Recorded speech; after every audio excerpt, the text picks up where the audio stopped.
Hello student, हम लोग science के चैप्टर 8 वेदर को पढ़ रहे थे और इस चैप्टर के फर्स्ट वीडियो में हम लोगों ने वेदर के बारे में जाना था और जाना था कौन कौन से फैक्टर्स होते हैं जो वेदर को अफेक्ट करते हैं। जैसे वेदर को सन अफेक्ट करता है तो सन और वेदर के बारे में पढ़ा था। उसके बाद हमने जाना था कि वेदर को एयर और वाटर भी अफेक्ट करते हैं, असर डालते हैं वेदर पे। ठीक है, तो आज वेदर का एयर के साथ क्या रिलेशनशिप है उसको समझने की कोशिश करेंगे। चलिए स्टार्ट करते हैं। Air and weather. We know that air is all around us. The thick blanket of air that surrounds the earth is called the atmosphere. जैसा कि हम लोग जानते हैं कि हम लोग कहाँ रहते हैं, अर्थ पे रहते हैं और इस अर्थ को चारों तरफ से किसने घेर रखा है? हवा ने घेर रखा है, एयर ने घेर रखा है। ठीक है, और ये हवा की जो ने जो कवर कर रखा है, ये कोई हल्की फुल्की मतलब नहीं एयर होती है, ये काफ़ी मोटी ब्लैंकेट होती है, मतलब एक मोटी परत होती है। ठीक है, जो काफ़ी किलोमीटर तक फैली रहती है। तो जो हवा की जो मोटी परत है, इसने जो हमें चारों तरफ से यानी अर्थ को चारों तरफ से कवर कर रखा है, इसी हवा की मोटी परत को, जिसमें कई लेयर्स होते हैं, ठीक है, उस ब्लैंकेट को, हवा के कवर को हम लोग एटमॉस्फेयर कहते हैं। ठीक है बच्चों, अब आप लोगों ने हवा को बहते हुए देखा होगा, तो जो हवा मूव करती है, मूविंग एयर होती है, उसको हम वाइंड कहते हैं। ठीक है, और वाइंड जब स्लो चलती है, when the wind blow slowly, जब वाइंड स्लो चलती है तो it is called a breeze, उसे हम ब्रीज कहते हैं।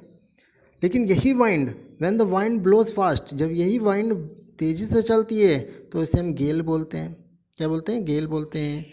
ठीक है, यही वाइंड जब बहुत तेज़ चलने लगती है, a very fast moving wind, तब इसी को हम तूफ़ान कहते हैं, स्टॉर्म कहते हैं। ठीक है, देखा होगा गर्मियों में बहुत तेज़ हवा चलती है तो तूफ़ान आता है। ठीक है ना, तो storm are the various kind. अब ये जो स्टॉर्म होता है ना, इसमें भी कई तरह के स्टॉर्म होते हैं। जैसे थंडर स्टॉर्म होता है, जिसमें बिजली चमकती है, आवाज़ होती है ना, बारिश की होती है और बहुत तेज़ हवा चलती है। ठीक है, इसी तरह गर्मियों में देखो होगा आपने, धूल बड़ी खूब तेज़ हवा चलती है। ठीक है ना, डस्ट स्टॉर्म कहते हैं। तो स्टॉर्म के भी कई रूप होते हैं। ठीक है, अच्छा, अभी जो लोग कोस्टल एरिया में यानी समुद्री किनारों पे रहते हैं, समुद्र के किनारों पे लोग जो रहते हैं, वो एक्सपीरियंसेस अ ब्रीज, वो हल्की हवा को महसूस करते हैं दिन के समय भी और as well as at the night, और रात के समय भी महसूस करते हैं। लेकिन ये हवा कैसे ठंडी, हल्की ठंडी हवा महसूस करते हैं, इसके बारे में हम लोग लेट अस स्टैंड इट समझने की कोशिश करते हैं। देखिए, जो सूरज की रोशनी होती है, सूरज की जो लाइट होती है, वो हाँ लैंड पर, तो हमारी जो लैंड है वो, उसमें कुछ हिस्सा स्थल के रूप में है और कुछ हिस्सा वाटर के रूप में है ना, तो घिरा हुआ है। तो जो सन की लाइट होती है वो अर्थ पर तो समान गिरती है, तो जितनी लाइट वो सन पे गिरती है उतनी ही लाइट वो प्रकाश जो है, उतनी ऊष्मा के साथ वो वाटर पे भी गिरती है। ठीक है, यानी समुद्र के ऊपर भी गिरती है। Land falls equally on both the land and सी।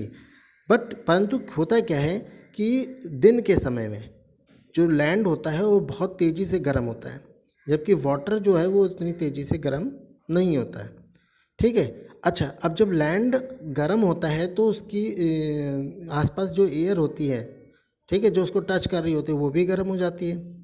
ठीक है, और गर्म होने पर, और जो पानी की ओशियन का वाटर होता है वो उतनी तेज़ गर्म होता नहीं है, तो वो ठंडा रहता है। और जो अर्थ का, जो लैंड का एयर होता है वो गर्म हो जाता है लैंड के गर्म होने से, और वो गर्म एयर जो होता है हवा में ऊपर उठ जाता है, क्योंकि हल्की गर्म होने पे चीज़ हल्की हो जाती है और हल्की होने पे वो ऊपर की ओर उठ जाता है। जब ऊपर उठ जाता है तो नीचे स्पेस खाली हो जाता है, तब वो जो ठंडी हवा होती है जो ओशियन के ऊपर है, जो अभी गर्म नहीं हुई है, वो उसकी जहाँ ले लेता है।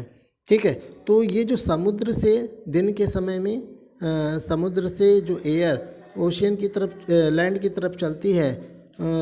तरफ चलती है, उसको हम लोग क्या कहते हैं? उसको हम लोग लैंड ब्रीज, सॉरी क्या क्या बोलते हैं बच्चों?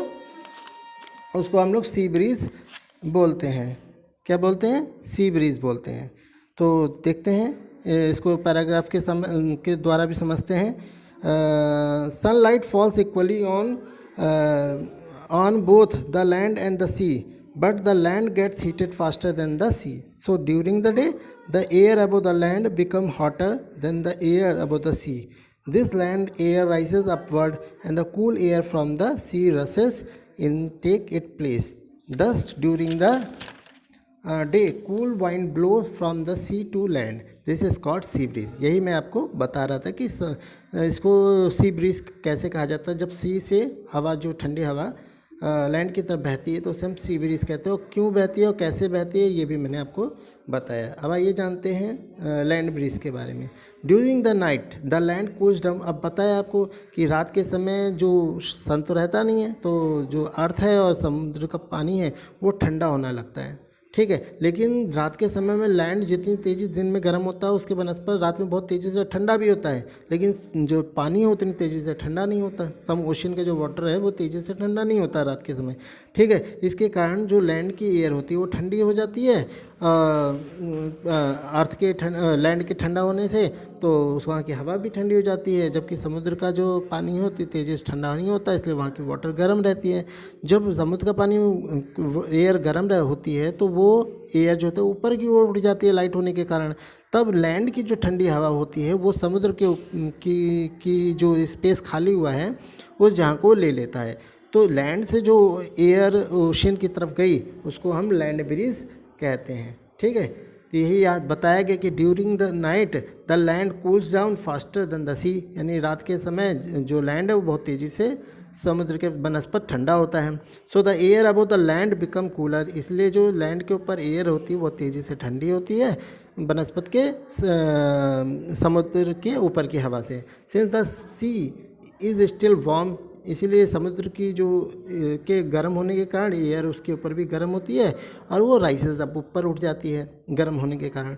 The cool air from the land rushes in to take its place, और तब जो लैंड की एयर होती है उसका स्थान लेने के लिए वहाँ से चल देती है। दस during the night cool wind blow, इसलिए रात के समय में जो ठंडी हवा समुद्र से लैंड की तरफ चलती है this is called land breeze, इसी को लैंड ब्रीज कहा जाता है। तो इस तरह से हमने देखा कि 10 वी कैन से डेट, इस तरह हम कह सकते हैं कि weather changes according to change in temperature and speed of wind. जो वेदर होता है वो हवा के टेम्परेचर में बदलाव और हवा की गति के बदलाव के कारण ही वेदर भी परिवर्तित होता है, ठीक है। तो इस तरह से आज के वीडियो में हम लोगों ने वाइंड और वेदर के रिलेशनशिप को समझा। अब नेक्स्ट वीडियो में हम वाटर और वेदर के रिलेशनशिप को समझेंगे। बहुत बहुत धन्यवाद।